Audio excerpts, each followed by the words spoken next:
sou Laura Jorge Berbotti, esse é meu canal e esse é um novo quadro chamado Minha Opinião, onde eu falarei sobre livros, filmes, o que vocês quiserem, meus anjos. Hoje, já aviso antes, né, bem grande assim, spoiler! Bom, hoje eu irei falar sobre o livro Uma Ideia Toda Azul. Bom, se você planeja ler esse livro, não aconselho ver o vídeo, né, senão vai ter spoiler. Bom, esse incrível livro é da Marina Colaçante, nascida em Asmara, na Etiópia, atual Eritreia. Nome complicado. Ela viveu na Itália por alguns anos e depois veio para cá, para o Brasil, para uma vida melhor. Ela estudou na Escola Nacional de Belas Artes. E trabalhou na imprensa como editora e cronista. Bom, esse livro aqui, Uma Ideia Toda Azul, ele é sobre contos e no total temos 10 contos. Eu irei falar mais de alguns do que outros, porque alguns eu entendi mais do que outros. Tipo, o primeiro eu prefiro não falar sobre, porque eu não entendi. O nome do primeiro conto se chama O Último Rei. Ele começa na página 9. Bom, vamos pular ele. O segundo conto se chama Além dos Bastidores. Ele começa na página 13. Nesse conto, fala sobre uma moça que estava bordando seu bastidor e ela fez um cenário lindo com flores, borboletas, cegonha. Uma cegonha, eu acho, se não me engano. E uma árvore cheia de frutas. E ela pensou, por que não me bordar dentro dele? Ela basicamente bordou ela e ela ficou presa dentro. E a irmã mais velha dela não viu a irmã dela, mas viu o bastidor falando, nossa, que lindo, vou acabar de bordar.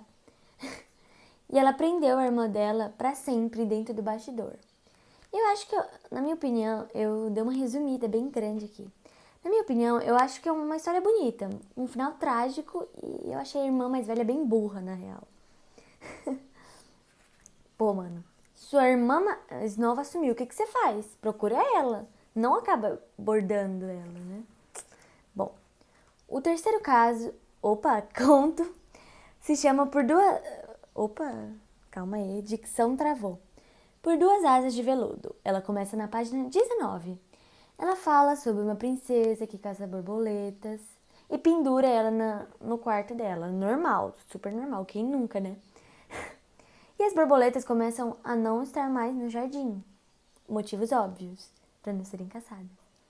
E uma certa tarde, depois de tentar caçar muitas borboletas e não conseguir, por não achar nenhuma, ela vê de longe uma bela borboleta negra, gigante.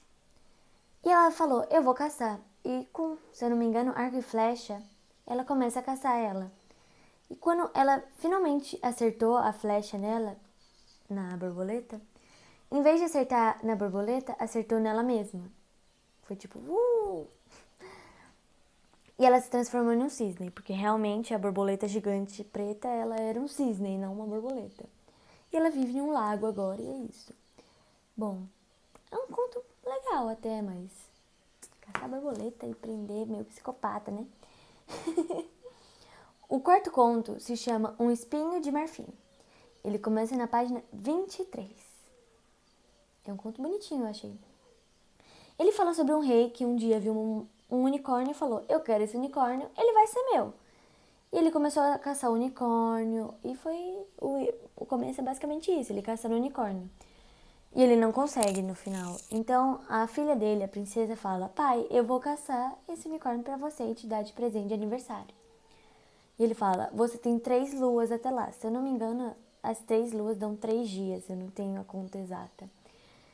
E nesse tempo, ou 5 dias, eu não lembro, 5 luas, eu não lembro exatamente, mas algumas luas.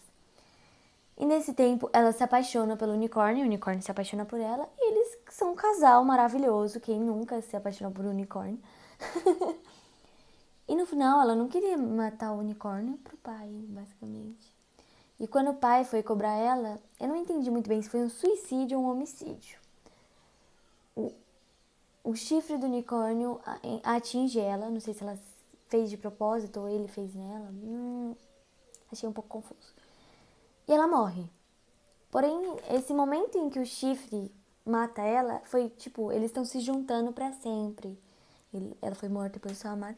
Bom, eu acho que nessa história a gente podia ter um pouco mais de desenvolvimento sobre esse casal. Não fala muito sobre. Não fala também que é um casal, mas eu acho que é um casal, na minha opinião. Opa. A quinta história se chama Uma Ideia Toda Azul. Nela falamos... Opa, ela começa na página 29. Nela fala sobre um rei que teve uma ideia. E de acordo com o livro fala que foi uma ideia toda azul. Um ditado popular. Deve ser da época, né? Porque... Bom, a cor azul, de acordo... Pra mim, antes de eu fazer um resumo sobre isso, era tristeza. Mas de acordo com a minha professora de literatura, é paz, é harmonia. É isso, basicamente. Pra mim era tristeza, mas... E ele passa a tarde brincando com essa ideia, correndo, como uma criança, basicamente. E ele acaba dormindo debaixo de uma árvore. E quando ele acorda, ele não acha a ideia. Ele fica, pô, mano, eu perdi minha ideia. E ele começa a procurar. E quando ele acha, ele fala, eu vou guardar essa ideia pra sempre. Vai ser minha e ninguém mais vai saber dela. E ele guarda a ideia em um quarto com uma cama de veludo, se eu não me engano. Em um quarto que o tempo não passa, basicamente. Você entra lá com 5 anos, passar 70 anos e sair de lá, você vai estar com 5 anos ainda. E durante ele trancou a porta e ele guardou a chave com ele. Só ele tinha a chave, só ele sabia da ideia e ninguém mais. E ele passou o seu reinado e tudo mais. E quando ele finalmente acabou o seu reinado e passou para alguém, eu não lembro quem, se foi o rei, príncipe, sei lá quem era. Ele foi se juntar à ideia. Ele abriu a porta, trancou por dentro, não é específica, mas eu acho que é. E deitou com a ideia e passou a eternidade junto com a ideia. Ideia. E é assim que acaba esse conto. Não tenho muito o que dizer sobre, é bem autoexplicativo o que rolou no conto e tal. Bom, o próximo conto é Entre as Folhas do Verde Ouro. Eu acho bonito esse conto. Um pouco babaca, mas um personagem aí que já logo eu falo. Bom, o conto começa com um príncipe que tá no dia de caçada. Então ele e o povo falam, bora caçar. E eles saem para caçar. Eles estão atrás de corças. E o príncipe vê uma linda mulher corça. Como assim uma mulher corça? Ela era metade mulher e metade corça. E ele fala, eu quero me casar com ela. E ela quer casar com ele, porque eles... Paixão de conto de fadas, né? Você acabou de se conhecer, mas... Problema, né? E ela quer que ele vire uma corça. E ele quer que ela vire uma mulher. E ele prende... Achei bem babaca isso. Ele pega ela e prende na masmorra. E cuida dela. E ele chama um mago, um bruxo, não lembro exatamente, pra transformar ela em mulher. Contra a vontade deles. Porque eles não conseguiam falar um com o outro. E ela aprende a andar, ela se veste e tudo mais. Porém, ela estava infeliz. Ela não queria ser uma mulher, ela queria ser uma corça, pô. E o príncipe, depois do tempo, deixou a masmorra aberta. E ela basicamente falou, vou fugir. E fugiu. E foi pra floresta. E pediu pra rainha das corças transformar ela em corça total. E assim ela virou uma corça total. E aí ela pastava nos jardins do reino. O príncipe ficou acabado, mas bem feito também. Bom, o que eu achei dessa história? Eu achei o príncipe um babaca, porque, pô, mano, ele basicamente pegou a corça e levou ele pro masmorra e falou, vai virar mulher sim, problema é seu. Bom, achei ela bem empoderada de sair e falar, não vou não. Bem, o próximo conto é Fio Após Fio. Ele começa na página 41. E eu não entendi ele. Eu entendi um pouco só, mas eu não quero falar sobre, então você vai ter que ler pra entender, o problema é seu. O próximo conto se chama A Primeira Só. Começa na página 45. Bom, esse conto fala sobre uma princesa que não tem amigos. E o pai dela viu como ela estava triste sobre isso e pensou, devia fazer minha filha socializar com as pessoas? Não, vou dar um espelho pra ela e ela vai achar que tem uma amiga. Foi basicamente isso. Ele colocou um espelho na parede inteira de uma das paredes inteiras do quarto dela. E ela achou que era uma amiga mesmo. E elas brincaram. Até que um dia, poderosa ela tinha uma bola de ouro, uma vibe mais chutadora de pobre. E ela tava brincando o reflexo dela, né? E ela jogou a bola pro reflexo e quebrou. E ela ganhou mais. Foi multiplicando a quantidade de amiga que ela tinha. E ela ficou feliz, porque ela tinha um monte de amiga. E basicamente ela pega. E depois que tá todo quebrado, ela pega os cacos de vidro, sai correndo pelo castelo, vai pra um lago que tinha lá. E ela olha o reflexo e fala: Olha, minha amiga, vou pular pra ficar eternamente com ela. Basicamente, o final dessa história é um suicídio. Ela se matou num lago. Bom, achei essa história. O que eu acho dessa história? Bom, achei o rei bem burro também, né? Mano, fala pra sua filha socializar, não dá um espelho pra ela. E a princesa também foi burra, porque, mano, um reflexo, tua amiga. Não irei julgar, né? Já julgando. O próximo conto se chama 7 anos e mais 7, da página 51. Ele basicamente, eu vou dar um resumão dele porque é muito mais fácil. Fala sobre uma princesa. O rei queria que a princesa casasse.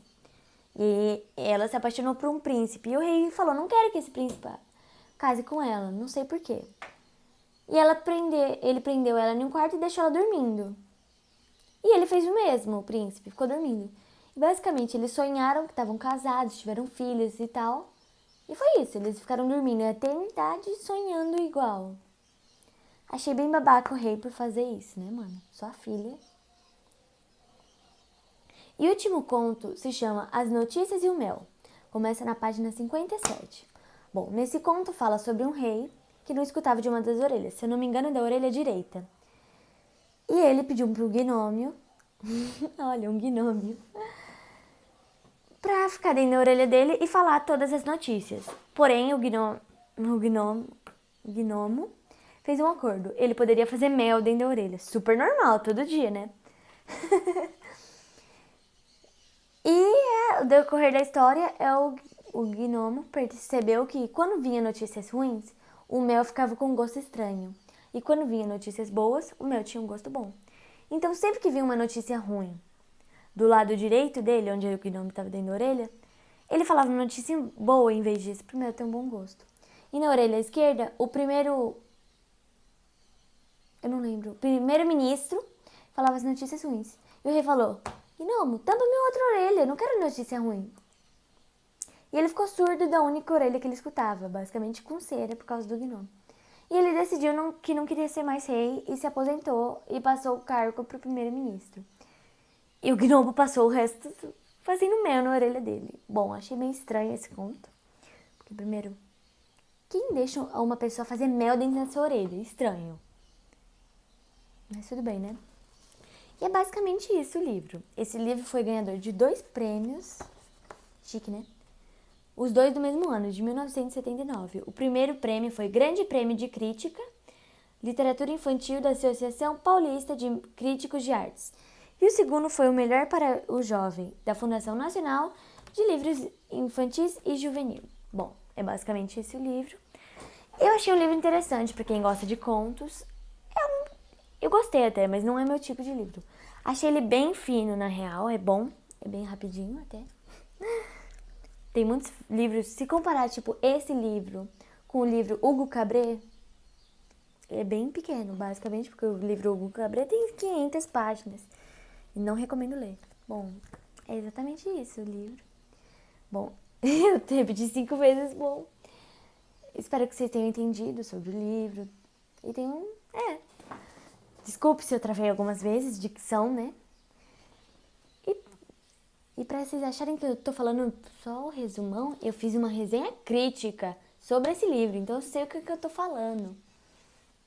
Espero que vocês tenham gostado do vídeo. E esse vídeo foi basicamente um trabalho, então vocês estão vendo meu trabalho, olha, da minha professora de literatura, professora Yara. Agradeço por passar, gostei bastante. E é isso, fiquem com o vídeo.